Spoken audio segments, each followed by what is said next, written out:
Hi. So one thing I said I didn't want this course to be was a sort of limited hangout. That's this concept where we're running around chasing our tail, possibly amusing ourselves, but never really cutting to the chase. What is the deep state? Who are the actors? And is there an agenda at hand? And how do we fit into this whole thing? And where the rubber is going to meet the road is this next series of lectures we're going to get to. And it's a topic most of you have heard of, but I find even upper division political science students have very little idea of the concept of oligarchy. So I'm going to talk about that a little bit here.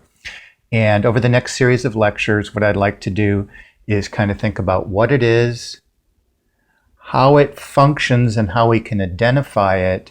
And finally, the big question that we're going to ask, because it's going to essentially parallel what the deep state is there an agenda to the structure of oligarchy? Does it function simply to constrain and contain power for itself, or are there other motives at hand? So that's one of the big questions, I think, that haunt the world today. So if you were to go, let's just go to Wikipedia for this one to get started. Essentially, when you can look at the whole definition there and break it down, but if I have to bullet point it here, what we're looking at is a network of people. My eyes are a little bit blurred out here. It's a small number of people, so by its very nature, it's small. It tends to be a family operation, familial, and it tends to pass its influence. And I think in the back of our minds, we kind of had a sense that, and aristocracies are similar to that. But oligarchs tend to, again, be small, has that family component, and pass influence. And we think about Peter Dale Scott's, this idea of things being able to operate hush-hush, possibly criminal components in it. We think of families and influence, ideas like the mafia might come to our minds. This is, there might be some elements of control that something like we know as a popular organization like the mafia might stem off from a concept like that, but we'll get to that when the time comes. So oligarchy was something much discussed in the ancient world, especially the ancient Greek world, by the big fundamental foundational thinkers of political science like Aristotle and Plato. So it's important to note not only were they identifying it at their time, it seemed to be a form of government that had virtually always existed as far as they were concerned. But of special note, we can think of, what exactly did Aristotle have to say? For Aristotle, he put in, it wasn't just a small group of people, but it tended to be a group of the rich. So money is a big part of that, containing that power.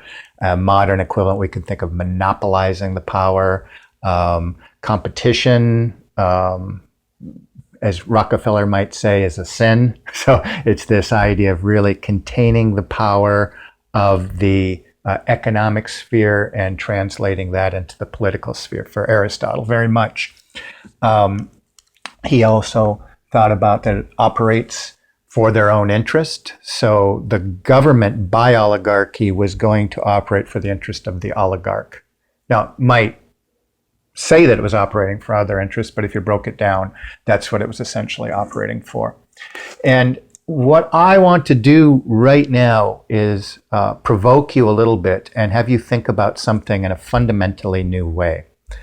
In fact, I've frankly never heard of any thinker of any time present this kind of obvious idea, even though it's been clearly stated a century ago.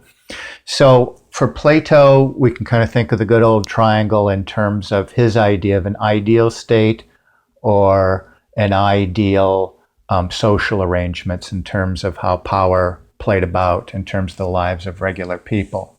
And for Plato, the most perfect kind of government would be an aristocracy. If you could possibly get this idea of a government that the people in power are actually calling the shots for the people at large. And of course, the framers of the US Constitution purported to do this when they created a republic. They wanted to kind of create a people's aristocracy, hope to get the best of regular people to create a government that was for the people at large. Democracy, the strongest. We might think of military leaders at that. Oligarch would be the third, the rich. Wasn't the worst form of government for Plato, but what happened is you usually started from the best, that degenerated into the strong man, and that degenerated into another form of government by the rich, and that degenerated usually into democracy, which for across the board, all ancient political thinkers, all the way up into and including the American thinkers, democracy was the worst form of government, and we're usually taught this idea that it was ruled by the passions of the people, mob rule. But when you dig into the American thinkers and other great thinkers, including Tocqueville and Montesquieu,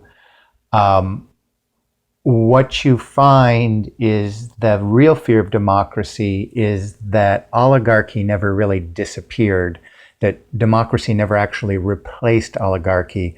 It just ended up being the face of oligarchy, a face of misdirection from which oligarchy operated. So that's an interesting idea that we get beginning or really hinted at by Plato, but dug through over the centuries. Now, the framers of the United States were very aware of this, and that was their central fear of creating a republic rather than a democracy, is that they realized, they were insiders, the framers of the United States. They realized that democracy often functioned for a small group of rich families that were in it for themselves, but of course, they sort of need a sort of distraction or a front government, and that would be democracy. And so here's the question I'm going to ask you here. Can oligarchy work in conjunction with another type of government? Well, I just suggested that great thinkers have thought so. But specifically, let's look this week at the work of Robert Michels. This is a work from 1911, been around a few years, called Political Parties. Now, I was never asked to read this in graduate school. I've never assigned it to anybody. It's very powerful. And in a sense, what he is going to say here in his investigation is that oligarchy is inevitable with any democratic system. So it's just part and parcel of the democratic system. It doesn't go away. It doesn't degenerate. It doesn't disappear into something else. It tends to operate by those who control the information. So, we might consider Aristotle's rich, but also look to the people that control the information. Need I say more? Where do we get information from? Media, schools, and so forth. And he said, in a sense, even if you start out with some kind of government, that works for the people purportedly, it will, in very short order, degenerate, as Plato would say, into just a straight up oligarchy in terms of the true actual functioning of it. So let me just read a little bit. From The Iron Law of Oligarchy. Again, Robert Michels, 1911. In his mind, an organization eventually comes to be run by a leadership class.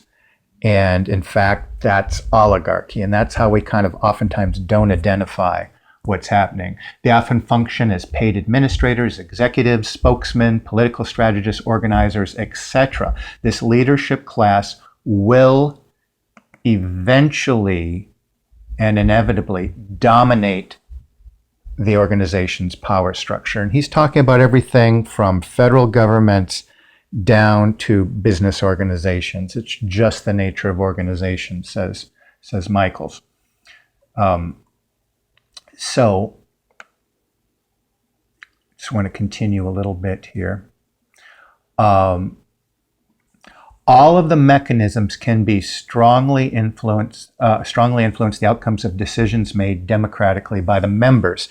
So he's saying that it's not that the sort of democratic or chosen members are eliminated from decision making. They function along with this leadership class, but as time goes on, there's kind of the real power tends to fade to the back.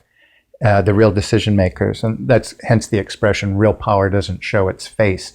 And again, it's tied in whenever you get this kind of concepts of frankly, equality or governments formed by the people. Inherent in this, and again, when we think of the Italian thinker Giorgio Agamben would say this, innate in that system, it will degenerate by its very order into a system where the real power is operating behind the scenes.